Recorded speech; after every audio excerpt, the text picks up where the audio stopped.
हे भक्तों, कभी कभी भगवान की कृपा को पहचानना बहुत कठिन होता है, क्योंकि उनकी कृपा हमेशा वैसी नहीं होती जैसी हम सोचते हैं।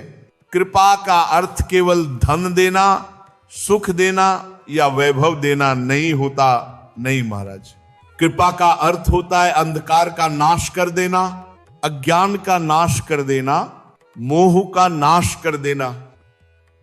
भगवान कह रहे हैं, जिस पर मैं कृपा करता हूं पहले उसका धन हर लेता हूं। क्यों हर लेता हूं? क्योंकि जब तक धन के गर्व में मन उलझा है तब तक भीतर की भक्ति जाग नहीं सकती, और जब वो निर्धन हो जाता है तब धीरे धीरे संबंधों का मोह छूटता है। भगवान कहते हैं, फिर उसके सगे संबंधियों का अपहरण कर लेता हूं। कोई छूट जाता है, कोई किनारा कर लेता है, पर यह चोरी नहीं है महाराज, ये तो चिरंजीवी कृपा है। एक बार भगवान शंकर ने माता पार्वती से कहा, चलो आज मैं तुम्हें अपने भक्त के दर्शन कराता हूं। माता ने मुस्कुराकर कहा, चलो प्रभु। महादेव बोले, पहले अभक्त के दर्शन कर लो, तब भक्त के दर्शन का रस समझ पाओगी। गए तो देखा वो व्यक्ति बड़े वैभव में था, सुंदर बिस्तर पर बैठा सुपारी कतर रहा था। बाहर 50 गायें 50 भैंसें दूध धो रही थीं। दरवाजे पर वैभव, भीतर अहंकार। महादेव जी ने संत वेश में कहा, भाई 100 ग्राम दूध दे दो, शालिग्राम भगवान का स्नान कराना है। वो हंसने लगा, अरे बाबा बहुत काम है, दूध नहीं है, और ऊपर से गाली भी दे दी। माता पार्वती जी बोली, प्रभु ये तो आपको अपमानित कर रहा है और आप कृपा भाव से देख रहे हैं। महादेव मुस्कुराए, अम्बे यही तो मैं दिखाना चाहता हूं, अब देखो मेरी कृपा कैसे होती है। उन्होंने कहा, हे भगवान इसकी संपत्ति दुगनी कर दो। माता चौंक गई, प्रभु ये गाली दे रहा, आप धन दे रहे। शिव बोले, तुम नहीं समझोगी, अभी इसका धन ही इसका पतन बनेगा। जब संपत्ति बढ़ेगी तो ये और गहरा नरक रचेगा। फिर दोनों दूसरे घर गए। एक साधारण सी फूस की झोपड़ी, एक गाय, एक बूढ़ी मां और भगवान का नाम। महादेव ने कहा, भाई थोड़ा दूध मिलेगा? वो भक्त झट से बोला, अरे प्रभु बैठिए, जरा ठहरिए। थोड़ी देर में कटोरे में दूध लाया और अपने हाथों से परोसा।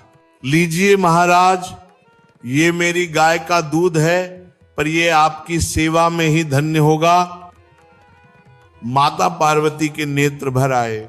महादेव बोले, चलो अम्बे अब चलते हैं। बाहर निकलते समय बोले, हे करुणा निधान भगवान, इसकी गाय और इसकी मां दोनों को अपने पास बुला लो। माता घबरा गईं, प्रभु ये कैसी कृपा? महादेव बोले, अम्बे इसकी भक्ति अब विभाजित है, आधी गाय में आधी मां में। जब तक बंधन रहेंगे लीनता अधूरी रहेगी। अब ये दोनों मेरे पास आएंगी और ये भक्त केवल हमारे चिंतन में लीन होगा। माता पार्वती बोली, प्रभु अब समझ आया कि आप अवघड़नाथ क्यों कहलाते हैं। शिव हंसे, हां अम्बे, जो समझता नहीं उसे मेरी कृपा कठोर लगती है, पर जो देखता है भीतर वो जानता है यही तो परमार्थ है। हे भक्तों, कृपा का अर्थ कभी कभी हर लेना भी होता है। भगवान हरते हैं ताकि हमें अपने स्वरूप में स्थित कर सके। जैसे रोग के भिन्न प्रकार होते हैं, वैसे ही कृपा के भी। मलेरिया की दवा सबको नहीं दी जाती, डेंगू की दवा सबको नहीं दी जाती, वायरल की दवा सबको नहीं दी जाती। हर जीव के लिए कृपा का प्रकार अलग है। हम सामान्य बुखार वाले हैं महाराज, हमारे लिए साधारण भक्ति की औषधि पर्याप्त है। डेंगू वाले नहीं है कि त्रिपुरदास जी जैसा इंजेक्शन लगे। हमारा इलाज प्यार से होगा, सेवा से होगा, नाम से होगा। भगवान किसी की स्थिति देखकर कृपा करते हैं। त्रिपुरदास जी, प्रहलाद जी, नरसिंह मेहता, मीराबाई, इन पर जो कृपा हुई वह बहुत ऊंचे स्तर की थी। पर हमारी स्थिति भिन्न है। भगवान हमें उतना ही देते हैं जितना हम संभाल सके। और सुनो, यही कृपा जब उतरती है तो भीतर का तम नष्ट करती है, अंधकार मिटता है, मोह टूटता है और भक्त में नया प्रकाश जागता है। वो समझता है भगवान ने मेरा धन नहीं छीना, मेरा भ्रम छीना। क्या चक्रवर्ती सम्राट अमरीश जी भक्त नहीं थे? क्या ध्रुव जी को संघर्ष नहीं मिला? क्या सुदामा जी ने निर्धनता नहीं देखी? पर अंत में क्या हुआ? ध्रुव को ध्रुव पद मिला, सुदामा को साक्षात द्वारका। तो ये निर्धनता भी कृपा का स्वरूप थी। भगवान का उद्देश्य केवल यह है कि तुम्हारा मन किसी चीज में न फंसे। जब मन मुक्त होता है तभी भक्ति प्रकट होती है। जो भक्त कहते हैं भगवान ने मेरा सब छीन लिया, वो नहीं जानते कि भगवान ने स्वयं को देने की जगह बना दी। फिर भगवान कहते हैं ततो धनम तजंतस स्वजनाः दुहख दुहखितम। मतलब जब वो धन छोड़ देता है तो परिवार भी उससे दुखी होता है। लोग कहते हैं अब इसमें रस नहीं रहा। क्यों? क्योंकि अब वो भक्ति में डूब गया है। भगवान कहते हैं अब वो व्याकुल हो जाता है, अकेला महसूस करता है। तब मैं उसे अपने संत से मिलाता हूं। जब वो संत से मिलता है तब मैं अपनी कृपा वर्षा करता हूं। वो महात्मा के संपर्क में आता है और मेरा प्रेम उसके भीतर उमड़ पड़ता है। यही है कृपा का मार्ग। पहले हर लेना, फिर भर देना। पहले खाली करना, फिर पूरा कर देना। पहले अहंकार तोड़ना, फिर आनंद भर देना। त्रिपुरदास जी का प्रसंग भी यही कहता है। वो बाजार गए, एक पीतल की दावत दिखाई दी, उठाई, बेची, 100 पैसे मिले, मोटा मार्किन कपड़ा खरीदा।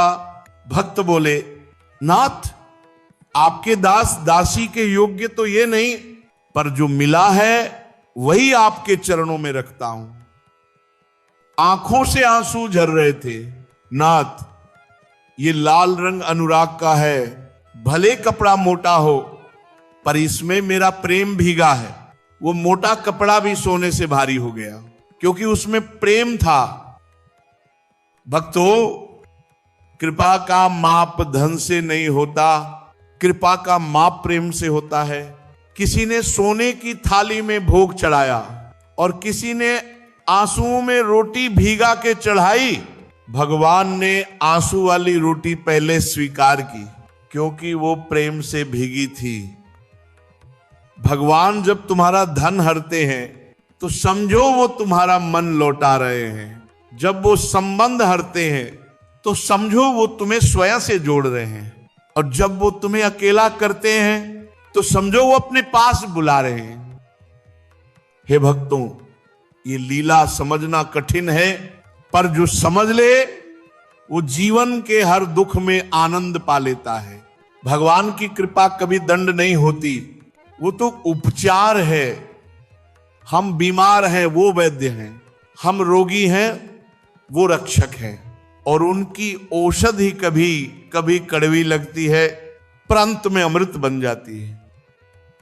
तो हे भक्तों, डरना मत। जो कुछ खो रहा है वो मिट नहीं रहा, वो शुद्ध हो रहा है। भगवान किसी का अहित नहीं करते, वो तो प्रेम पूर्वक मोह का नाश करते हैं। अब आप सब मिलकर नाम लो, हरि ओम तत्सत। शिवोहम गोविंद दामोदर माधवेति। संगीत धीरे धीरे मंद होता है, स्वर में शांति भरती है। जो सुन रहा है उसके भीतर ये अनुभव उतर जाए कि भगवान जो करते हैं वही उत्तम करते हैं। और जब कृपा होती है तो सबसे पहले भीतर का मैं मिटता है, वहीं से सच्ची भक्ति का आरंभ होता है। जय श्री राधे श्याम, जय भोलेनाथ महाराज।